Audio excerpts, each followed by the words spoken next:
भारत के उत्तराखंड राज्य में स्थित बद्रीनाथ धाम के बारे में तो आपने जरूर से ही सुना होगा। अब आप यहाँ पर गए हैं या नहीं, वह सब तो बात की बात है, लेकिन इस मंदिर में ऐसे ऐसे रहस्य छुपे हैं जो वाकई किसी चमत्कार से कम नहीं।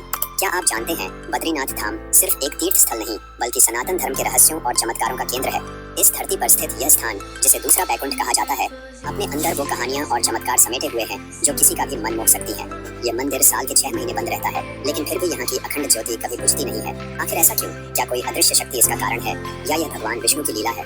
और क्या आपने सुना है कि बद्रीनाथ मंदिर में पूजा के दौरान कभी शंख नहीं बजाया जाता?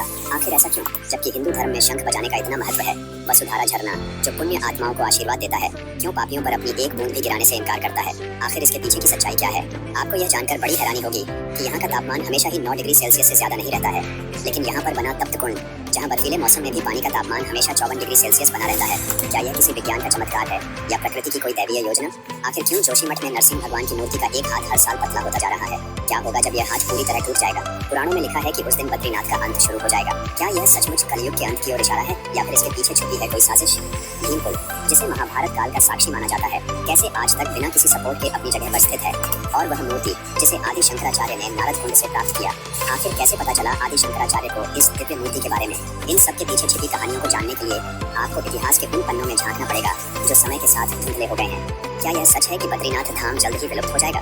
और आखिर क्यों यहाँ के मुख्य पुजारी हमेशा केरल के नंबूदरी ब्राह्मण ही होते हैं? आखिर क्यों यहाँ के पुजारियों को पहनने पड़ते हैं एक स्त्री के कपड़े? इस विशेष परंपरा के पीछे छुपा है एक अद्भुत इतिहास। बद्रीनाथ धाम की हर बात अपने आप में एक पहेली है, एक चमत्कार है। इस वीडियो में आप जानेंगे उन रहस्यों के बारे में जो विज्ञान और आस्था के बीच एक अनोखा संतुलन बनाते हैं। तो क्या आप तैयार हैं देवभूमि के इस अनोखे सफर पर चलने के लिए, जहां हर चमत्कार आपको चौंकाएगा और हर कहानी आपके विश्वास को नई ऊंचाई पर ले जाएगी? तो चलिए शुरू करते हैं आज की कुछ रहस्यमयी, कुछ दिलचस्प डॉक्यूमेंट्री को। दोस्तों, बद्रीनाथ धाम के इन तमाम रहस्यों को जानने से पहले आपको जानना होगा इस मंदिर के निर्माण के बारे में, जिसकी शुरुआत एक कथा से होती है। बद्रीनाथ धाम के निर्माण की पौराणिक कथा में भगवान विष्णु और भगवान शिव की महत्वपूर्ण भूमिका है। यह मान्यता है कि बद्रीनाथ धाम पहले भगवान शिव का स्थान था, जहां वे अपने परिवार के साथ निवास करते थे। एक बार भगवान विष्णु ध्यान करने के लिए एक विशेष स्थान की खोज में निकले और उन्हें यह स्थान बहुत पसंद आया। लेकिन भगवान विष्णु अपने आराध्य से यह स्थान कैसे मांग सकते थे? जिसके बाद उन्होंने एक लीला रची, जिसके चलते भगवान विष्णु ने एक छोटे बालक का रूप धारण किया और जोर जोर से रोने लगे। जब माता पार्वती ने उन्हें देखा तो उन्होंने बालक को अपने पास बुलाया। भगवान शिव उस बालक को देखकर तुरंत समझ गए कि ये साक्षात नारायण है। भगवान शिव ने माता पार्वती से कहा कि ये बालक खुद ही चुप हो जाएगा, तुम फिक्र मत करो। लेकिन माता पार्वती उस बच्चे को चुप कराने में लग गई और उसे अपने साथ अंदर ले जाने का प्रयास किया। तब भगवान शिव ने फिर से कहा कि देवी, यह बालक स्वयं चुप हो जाएगा। लेकिन माता पार्वती ने बालक को सुलाने की कोशिश की और इसी दौरान भगवान विष्णु ने एक और लीला रची और उन्होंने अंदर से दरवाजा बंद कर दिया। जब भगवान शिव दरवाजा खोलने का प्रयास करते हैं तो भगवान विष्णु ने कहा कि वे इस धाम में रहेंगे और अपने भक्तों को दर्शन देंगे। भगवान शिव यह बात सुनकर अति प्रसन्न हुए, क्योंकि भगवान शिव को केदारनाथ धाम में जाना था और भक्तों की कलयुग से रक्षा करनी थी। इसके बाद भगवान शिव ने भगवान विष्णु को वरदान दिया कि लोग उन्हें बद्रीनाथ के नाम से जानेंगे। इसी प्रकार भगवान शिव केदारनाथ चले गए और बद्रीनाथ धाम की स्थापना हुई। कहते हैं कि बद्रीनाथ धाम का निर्माण देवताओं के कहने पर विश्वकर्मा ने करवाया था। लेकिन इस मंदिर में स्थापित की गई मूर्ति से जुड़ा भी एक अद्भुत रहस्य है जो शायद ही आप जानते होंगे। आइए जानते हैं आखिर क्या है बद्रीनाथ मंदिर में मौजूद मूर्ति से जुड़ा रहस्य। बद्रीनाथ मंदिर में भगवान विष्णु की मूर्ति की पूजा की जाती है। यह मूर्ति 1 मीटर लंबी है और शालिग्राम से निर्मित है। मान्यता है कि इसे आदि गुरु शंकराचार्य ने 7वीं शताब्दी में अलकनंदा नदी से निकालकर स्थापित किया था। यह मूर्ति भगवान विष्णु की स्वयं प्रकट हुई प्रतिमा में से एक मानी जाती है। 6वीं शताब्दी के आसपास मंदिर की सुरक्षा के लिए कोई सैनिक तैनात नहीं थे। हुड़ों और बौद्धों के भय के कारण पुजारियों ने इस मूर्ति को सुरक्षित रखने के लिए अलकनंदा नदी में फेंक दिया था। सैकड़ों वर्षों के बाद जब आदि शंकराचार्य बद्रीनाथ पहुंचे तो उन्होंने पुजारियों से मूर्ति के बारे में पूछा। पुजारियों ने बताया कि मूर्ति को हमारे पूर्वजों ने सुरक्षा की दृष्टि से अलकनंदा में फेंक दिया था, लेकिन हमें यह नहीं पता कि उन्होंने किस दिशा में मूर्ति को डाला था। यह सुनकर शंकराचार्य ने ध्यान लगाया और अलकनंदा की ओर चल पड़े।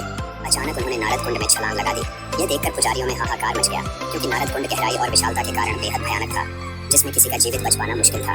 लेकिन शंकराचार्य देव पुरुष थे। जब वे बाहर आए तो उनके हाथ में बद्री विशाल की मूर्ति थी। शास्त्रों के अनुसार बद्रीनाथ मंदिर में विराजमान भगवान नारायण की पूजा 6 महीने मनुष्य और 6 महीने देवता करते हैं। जब मंदिर के कपाट बंद होते हैं तब उनकी पूजा जोशीमठ में स्थित बद्री विशाल उत्सव मूर्ति के रूप में होती है। इस प्रकार बद्रीनाथ धाम की मूर्ति की कहानी न केवल धार्मिक महत्व रखती है, बल्कि यह भारतीय संस्कृति और इतिहास का एक महत्वपूर्ण हिस्सा भी है। लेकिन दोस्तों, क्या आप जानते हैं आखिर क्यों बद्रीनाथ धाम के कपाट 6 महीनों तक बंद रहते हैं? कहते हैं कि बद्रीनाथ धाम के कपाट हर साल 6 महीने के लिए बंद होते हैं। यह खास तौर पर मौसम की स्थिति के कारण होता है, क्योंकि अक्टूबर से नवंबर के महीनों में यहाँ तेज बर्फबारी शुरू होती है, जिससे आवागमन के रास्ते बाधित हो जाते हैं। इस वजह से श्रद्धालुओं की सुरक्षा और सुविधा के लिए मंदिर के कपाट बंद कर दिए जाते हैं। कपाट बंद होने के बाद पूजा का कार्य जोशीमठ में स्थित नरसिंहा मंदिर में बद्री विशाल उत्सव मूर्ति के रूप में जारी रहता है। कपाट बंद करने की तिथि विजयदशमी पर घोषित की जाती है और आमतौर पर अक्षय तृतीया के दिन फिर से खोले जाते हैं। लेकिन दोस्तों, हैरानी की बात तो यह है कि मंदिर बंद होने पर भी आखिर क्यों नहीं बुझती है इस मंदिर की अखंड ज्योति। आखिर इसके पीछे की सच्चाई क्या है, आइए आपको विस्तार से बताते हैं। बद्रीनाथ धाम की अखंड ज्योति का अत्यधिक महत्व है, जो इस मंदिर की विशेषता और आध्यात्मिकता को दर्शाती है। बद्रीनाथ मंदिर में जलाई जाने वाली अखंड ज्योति 180 दिनों से अधिक समय तक बिना तेल और बाती के जलती रहती है। यह एक अद्भुत घटना है जो वैज्ञानिकों के लिए भी एक रहस्य बनी हुई है। यह ज्योति भगवान विष्णु की उपासना का प्रतीक मानी जाती है। इसे श्रद्धालुओं के लिए एक दिव्य संकेत के रूप में देखा जाता है, जो उनके विश्वास और भक्ति को प्रकट करता है। जब मंदिर के कपाट बंद होते हैं तब भी यह ज्योति जलती रहती है, जिससे यह दर्शाता है कि भगवान की उपस्थिति हमेशा बनी रहती है। यह श्रद्धालुओं को आश्वस्त करती है कि वे जब भी यहाँ आएंगे भगवान उनके साथ हैं। मान्यता है कि जो लोग इस ज्योति के दर्शन करते हैं उन्हें मोक्ष की प्राप्ति होती है, इसलिए इसे आध्यात्मिक यात्रा का एक महत्वपूर्ण हिस्सा माना जाता है। इस प्रकार बद्रीनाथ धाम की अखंड ज्योति न केवल एक धार्मिक प्रतीक है, बल्कि यह श्रद्धालुओं के लिए आध्यात्मिक प्रेरणा का स्रोत भी है। लेकिन दोस्तों, इस मंदिर के बारे में एक और विशेष परंपरा के बारे में सुनने को मिलता है कि यहाँ पर पुजारी केवल केरल के नंबूद्रीपद ब्राह्मण ही पुजारी बनते हैं। आखिर ऐसा होने की वजह क्या है, आइए आपको बताते हैं बद्रीनाथ धाम के ब्राह्मणों से जुड़े इस रहस्य के बारे में। 7वीं शताब्दी में आदि शंकराचार्य ने नारायण की मूर्ति को नारद कुंड से निकालकर यहाँ स्थापित किया था और उन्होंने यह परंपरा शुरू की थी कि उत्तर भारत में दक्षिण के ब्राह्मण और दक्षिण भारत में उत्तर के ब्राह्मण पुजारी बने। इससे संस्कृतियों का आदान प्रदान होगा। यही वजह है कि बद्रीनाथ मंदिर में केरल के नंबूद्रीपद का ज्ञान रहता है। रावल बनने से पहले नायब रावल बनाया जाता है ताकि सारी परंपराओं का सही ज्ञान हो जाए। इनका चयन बद्रीनाथ मंदिर समिति करती है। इसके अलावा दोस्तों, सबसे हैरान करने वाली बात तो यह है कि बद्रीनाथ मंदिर में मौजूद मूर्ति को कोई सामान्य व्यक्ति स्पर्श नहीं कर सकता है, केवल पुजारी ही मूर्ति को स्पर्श कर सकते हैं। वैसे तो बद्रीनाथ मंदिर की कई परंपराएं और मान्यताएं चौंकाने वाली हैं। ऐसी ही एक परंपरा है यहाँ के रावल यानी मुख्य पुजारी से जुड़ी हुई है, जिन्हें साल में 2 बार स्त्री वेश धारण करना पड़ता है। रावल पूरे साज श्रृंगार के बाद ही मंदिर में प्रवेश करते हैं। अब आप में से ज्यादातर लोग सोचेंगे कि आखिर पुजारी को ऐसा क्यों करना पड़ता है, तो चलिए इसके पीछे का कारण हम आपको बताते हैं। दरअसल बद्रीनाथ मंदिर में भगवान विष्णु अपने 24 स्वरूपों में से एक नर नारायण रूप में विराजमान है। नारायण के साथ ही लक्ष्मी जी की पूजा होती है। साथ में गणेश जी, कुबेर और उद्धव के भी विग्रह हैं। लक्ष्मी जी का मंदिर बाहरी हिस्से में है। विजयादशमी के आसपास मंदिर के कपाट बंद कर दिए जाते हैं। इसके बाद बसंत पंचमी के दिन कपाट खुलने की तारीख मुहूर्त देखकर तय की जाती है। सामान्य तौर पर अप्रैल माह में मंदिर के कपाट खोले जाते हैं। इस बीच रावल को कपाट खोलने और बंद करने की परंपरा का निर्वहन करना होता है। हिंदू परंपरा और संस्कृति के अनुसार पुरुष किसी स्त्री को नहीं छूता। ऐसे में रावल को लक्ष्मी जी की सखी पार्वती का रूप धारण करना होता है। वह सखी बनकर जाते हैं और लक्ष्मी जी के विग्रह को मंदिर में लाते हैं। इस बीच उन्हें स्त्री वेश धारण करना पड़ता है। लेकिन दोस्तों, बद्रीनाथ धाम के ये रहस्य केवल इस मंदिर तक ही सीमित नहीं है। इस मंदिर से लगभग 4 किलोमीटर की दूरी पर वसुधारा झरना स्थित है, जिसकी कहानियां आपने अक्सर सुनी ही होंगी। कहते हैं कि इस झरने का पानी हर किसी व्यक्ति पर नहीं गिरता है, सिर्फ जो पुण्य आत्मा होती है उसी पर इसका जल गिरता है। आखिर ऐसा क्यों होता है? क्या यह सिर्फ कोई मनगढ़ंत कहानी है या इसके पीछे छुपा है कोई पुराना इतिहास? आइए जानते हैं आखिर क्या है बद्रीनाथ धाम में मौजूद वसुधारा झरने से जुड़ा रहस्य। बद्रीनाथ धाम से लगभग 4 किलोमीटर की दूरी पर वसुधारा झरना स्थित है, जो आज भी कई रहस्यों को अपने अंदर समेटे हुए है। इस झरने का पानी लगभग 400 फीट की ऊंचाई से नीचे गिरता है, जो देखने में अत्यंत मनमोहक लगता है। ऐसा बताया जाता है कि पांडव महाभारत युद्ध के बाद इसी वसुधारा के रास्ते स्वर्गारोहिणी यात्रा के लिए गए थे। 5 पांडवों में से सहदेव ने इसी वसुधारा के निकट अपने प्राण त्याग दिए थे। इस वसुधारा झरने का पानी हर व्यक्ति पर नहीं गिरता। ऐसा कहा जाता है कि झरने का पानी मन में पाप रखने वाले व्यक्ति के ऊपर कभी नहीं गिरता। पापियों के शरीर को यह पानी स्पर्श नहीं करता। जो सच्चे मन और सात्विक भावना से यहाँ की यात्रा करता है, जिसका मन पवित्र होता है और जो पुण्यात्मा होता है, उसी के ऊपर इसकी बूंदें गिरती हैं। यह भी मान्यता है कि जिस व्यक्ति के ऊपर इस झरने का जल गिरता है वह पुण्यात्मा होता है और उसे मोक्ष का अधिकारी माना जाता है। इतनी ऊंचाई से गिरते झरने के पानी की बूंदें दूर से ही अत्यंत मनमोहक प्रतीत होती हैं। लेकिन सिर्फ यही नहीं, बल्कि यहाँ पर मौजूद भीम पुल भी श्रद्धालुओं के लिए एक आकर्षण का केंद्र है। भीम पुल देखने में जितना मनमोहक और आकर्षक लगता है, उससे कहीं ज्यादा रोचक इसकी कहानी है, जिसके बारे में शायद ही आप जानते होंगे। आइए आपको बताते हैं बद्रीनाथ धाम में मौजूद भीम पुल से जुड़े इस रहस्य के बारे में। बद्रीनाथ धाम से कुछ ही दूरी पर स्थित भीम पुल आज पर्यटकों के लिए आकर्षण का केंद्र बना हुआ है। पहाड़ों के बीच जिस प्रकार से एक विशाल शिला रखी गई है, वह हर किसी को हैरान कर देती है। इस शिला का संबंध महाभारत काल से बताया जाता है।